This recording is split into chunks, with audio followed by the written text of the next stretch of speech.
सीधे मुजफ्फरनगर का रुख करेंगे। नेहा बादम हमारे साथ जुड़ी हुई है। नेहा, जिस तरह से धूप चढ़ती हुई चली जा रही है, थोड़ी देर के बाद दोपहर हो जाएगी, जरा ये बताइए मतदाताओं का क्या है मिजाज, अभी तक क्या समझ में आ रहा है? देखिए, पहले हमारी मौजूदगी चित्रा जैन इंटर कॉलेज में थी। अब मैं एक दूसरे मतदान केंद्र में पहुंची हूँ। ये डीएवी इंटर कॉलेज है और यहाँ पर आप यकीन नहीं करेंगे कि जितने ज्यादा सुरक्षा कर्मी और पोलिंग एजेंट्स नजर आ रहे हैं, उतने ज्यादा मतदाता नहीं नजर आ रहे हैं। मेरे ठीक पीछे आप देख सकते हैं, सब पोलिंग एजेंट्स हैं, इनकी ड्यूटीज यहाँ पर लगी हुई हैं। बाकायदा यहाँ पर सुबह से ही ये लोग अपनी ड्यूटी पर आ गए। लेकिन इसके ठीक पीछे जहाँ पर मतदान केंद्र है, वो आप देखेंगे कि वहां पर इक्का दुक्का लोग ही नजर आ रहे हैं। हालांकि यहाँ पर बहुत सारे कक्ष बनाए गए हैं ताकि भीड़ एक जगह ना इकट्ठा हो, लेकिन भीड़ तो अभी यहाँ पर 2 घंटे 2.5 घंटे बाद भी नहीं दिखाई दे रही है। यानी कि मुजफ्फरनगर में थोड़ा सा सुस्त मतदान दिखाई दे रहा है। करीब 18 लाख से ज्यादा वोटर है यहाँ पर, और यहाँ पर सबसे ज्यादा महत्वपूर्ण वोट होता है मुस्लिम वोट, और उसी को लेकर यहाँ पर तमाम कयास लगाए जा रहे हैं कि इस बार किधर ये रुझान जाएगा। लेकिन इससे ज्यादा महत्वपूर्ण ये है कि सुबह से इन चित्रा हम और आप चर्चा कर रहे हैं कि अभी अगर ये हाल है, जब पूरी तरीके से तापमान चढ़ा नहीं है, जब तापमान और ज्यादा बढ़ेगा तब यहाँ पर कितने लोग की मौजूदगी होगा, ये देखना बेहद दिलचस्प होगा। क्योंकि लगातार अब जैसे जैसे आगे के फेजेस आते जाएंगे और ज्यादा लू और गर्मी बढ़ती जाएगी, यानी कि ये भी चुनाव आयोग को हर बार देखना और सुनिश्चित करना होगा कि जो 7 फेजेस में ये चुनाव मतदान कराते हैं, जो कि 4 जून तक चल रहा है, ऐसे में जब गर्मी और ऐसे फैक्टर्स को ध्यान में रखना चाहिए ताकि ज्यादा मतदान प्रतिशत, वोट फीसदी बढ़ सके। क्योंकि इसी को लेकर तमाम कवायद की जाती है, अलग अलग स्थानों पर रैलियां होती हैं, बार बार नेताओं और तमाम दिग्गज मंत्रियों द्वारा यही कहा जाता है कि अपने घरों से बाहर निकलें, वोट करें, मतदान करें। लेकिन अगर जो एक्सटर्नल फैक्टर्स हैं, अगर मौसम ही अनुकूल नहीं होगा, बहुत ज्यादा गर्मी होगी, तपती गर्मी होगी, लू होगी, तो ऐसे में लोग अपने घरों से कैसे बाहर निकलेंगे, ये भी सबसे बड़ा प्रश्न हमारे सामने आता है। क्योंकि हर बार इसी बात को लेकर, हर बार जब ईसी की प्रेस कॉन्फ्रेंस होती है, हमारी नजर टिकी रहती है कितने फेजेस में मतदान होंगे, कितना लंबा ये चुनाव चलने वाला है, 1.5 महीने चलेगा, 2 महीने चलेगा। पिछली बार भी हमने देखा था कि किस तरीके से एक लंबा दौर मतदान का चला था। इस बार भी 7 फेज में चुनाव होना, और ये पहला ही फेज है। आज पहला फेज है। आज 7 बजे से मतदान शुरू हुआ है, 2.5 घंटे हुए हैं अभी इस पर्व को शुरू हुए, और ऐसे में ये कितनी गति पकड़ेगा, ये तो 4 जून तक ही पता चल पाएगा। जो बड़े सवाल नेहा आपकी ओर से खड़े किए गए हैं, उसका जवाब मैं देने की कोशिश करती हूँ। लोग अपने साथ छाता ले जाएं, पानी की बोतल लेकर जाएं, अपने चेहरे को ढक कर जाएं, लेकिन मतदान करने के लिए जरूर जाएं, क्योंकि 5 सालों में ये मौका उनके पास आया है। देव अंकुर हमारे संवाददाता जयपुर से जुड़ चुके हैं और वहां पर कांग्रेस उम्मीदवार पहुंचे वोट करने के लिए। माहौल क्या दिखाई दे रहा है देव अंकुर? बिल्कुल चित्रा, यहाँ पे प्रताप सिंह खाचरियावास जो कि पूर्व कैबिनेट मंत्री रहे हैं, पहुंच चुके हैं। कांग्रेस के उम्मीदवार हैं जयपुर शहर की सीट से। बेहद उत्साह उनमें अभी इस समय दिख रहा है। हालांकि जो विधानसभा का चुनाव हुआ था सिविल लाइंस में, उनको उसमें शिकस्त का सामना करना पड़ा था। मैं चाहूंगा कैमरा पर्सन दिखाएं कि किस तरह से अपनी धर्मपत्नी के साथ प्रताप सिंह खाचरियावास यहाँ पर पहुंच चुके हैं। आप देख सकती हैं यहाँ पर प्रताप सिंह जी हमारे से बात करने के लिए यहाँ पर आए हुए हैं। सर, ये बताएं कि जो उम्मीदवारी है आपकी, आप यहाँ पे आए हुए हैं, चुनाव लड़ रहे हैं, जिस तरह से कंट्रोवर्सी पहले हुई, आपको लगता है क्या जो मुद्दे हैं उन पर लोग जो है वो आगे बढ़कर वोट करेंगे? बड़े मुद्दे। मुझे पहली बार ऐसा लग रहा है जब पूरे देश में एंटी इनकम्बेंसी है, केंद्र सरकार के खिलाफ माहौल है, बीजेपी नारों से, बड़ी बड़ी बातें करके मुद्दों से ध्यान हटाना चाहती है, लेकिन लोग आज भी पूछ रहे हैं पुराने नारे कहाँ गए। और सर, एक बड़ा सवाल ये है कि वहां पर कम से कम एक चेहरा दिख रहा है जो कि उनकी तरफ से प्रधानमंत्री पद के दावेदार हैं।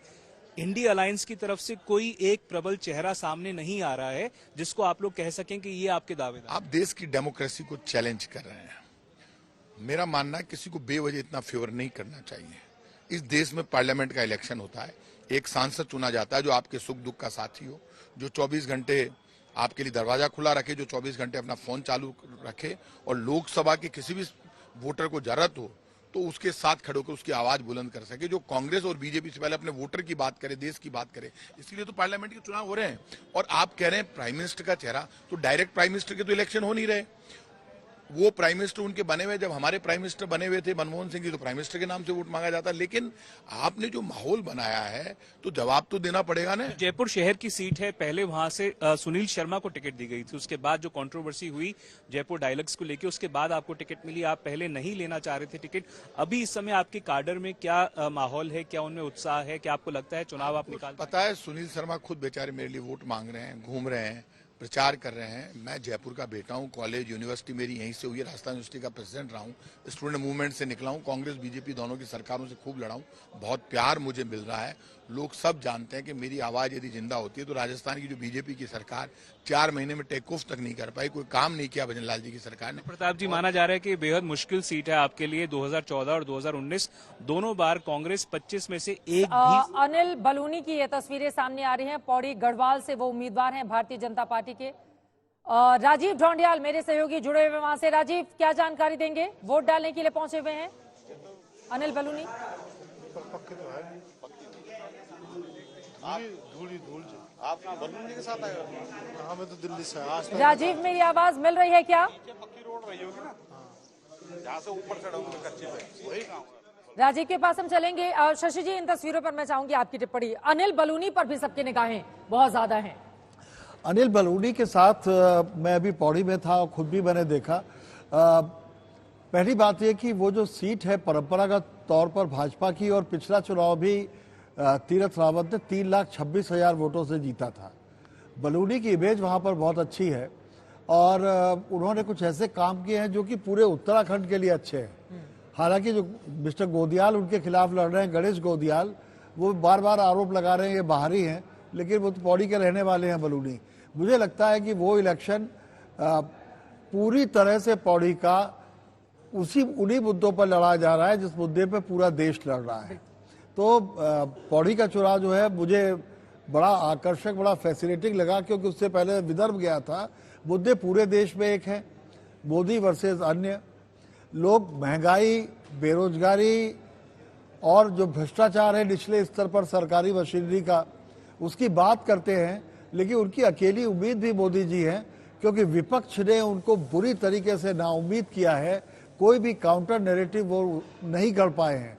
और इलेक्शन की बेला में मुझे ये बात बोलने में संकोच हो रहा है, लेकिन जो मैंने देखा है उसे मैं शेयर करने में आज तक के सारे दर्शकों से, मुझे लगता है शेयर न करूं तो वो ईमानदारी नहीं होगी। चित्रा, ये महत्वपूर्ण बात आपकी ओर से कही गई है। लगातार तस्वीरें भी हम दिखा रहे हैं। संजय जी, आपके पास आते हुए, पहाड़ के मुद्दे अलग, मैदान के अलग, उत्तर भारत के अलग, दक्षिण भारत के अलग, इस तरह से एक डिवाइड भी देखने को मिल रहा है। लेकिन अभी तक जो मतदान प्रतिशत निकलकर सामने आया है वो मध्य प्रदेश को अगर छोड़ दे तो बाकी जगहों से यूपी में भी 12.22% 9 बजे तक मतदान हो गया है। बहुत ज्यादा उत्साह से भरने वाला नहीं है। पश्चिम बंगाल में 15.9% वोटिंग हुई। नहीं, मुझे नहीं लगता है कि अगर 2 घंटे में 12-14% मतदान हुआ तो ये कम मतदान है। और जितना मतदान एक्चुअली होता है वो हमारे तक डेटा आते आते उसमें भी 2-3% का गैप होता है। तो मैं तो अगर 2 घंटे में 12 या 14% मतदान हुआ है तो इसको एक बहुत ही डिसेंट मतदान मानना चाहिए। ये नहीं मानना चाहिए कि कम मतदान हो रहा है। जैसे मैंने कहा कि कई बार हम ये मान बैठते हैं कि 7 बजे अगर मतदान शुरू हो रहा है तो 7 बजे ही लोग कतार लगा के खड़े हो जाएंगे। कई बार ऐसा भी होता है, भले ही कितनी बार अपील किया जाए कि पहले मतदान और फिर जलपान, लेकिन कई लोग ऐसे हैं जो जलपान करने के बिना बाहर निकलते नहीं। उनमें से मैं भी एक हूँ। हाँ। जब तक कुछ खाता नहीं हूँ तब तक घर से बाहर नहीं निकलता। संजय जी के घर चला जाए। धूप से बचने के लिए कहा जाता है ना, अब इतनी कड़ी धूप है संजय जी, कहा जाता है सुबह 7 बजे चले जाएंगे तो धूप से बच जाएंगे आप। देखिए ना, हरिद्वार में निश्चित रूप से आप धूप से बचेंगे, लेकिन वोट डालने के लिए अगर ऐसा होता तो सिर्फ मतदान के लिए 2 ही घंटे रखे जाते, सुबह सारा दिन है मतदान के लिए। तो मैं बहुत आश्वस्त हूँ कि जनता निकल के आएगी, वोट करेगी और मतदान का प्रतिशत, एक डिसेंट मतदान का प्रतिशत देखने को मिलेगा शाम तक।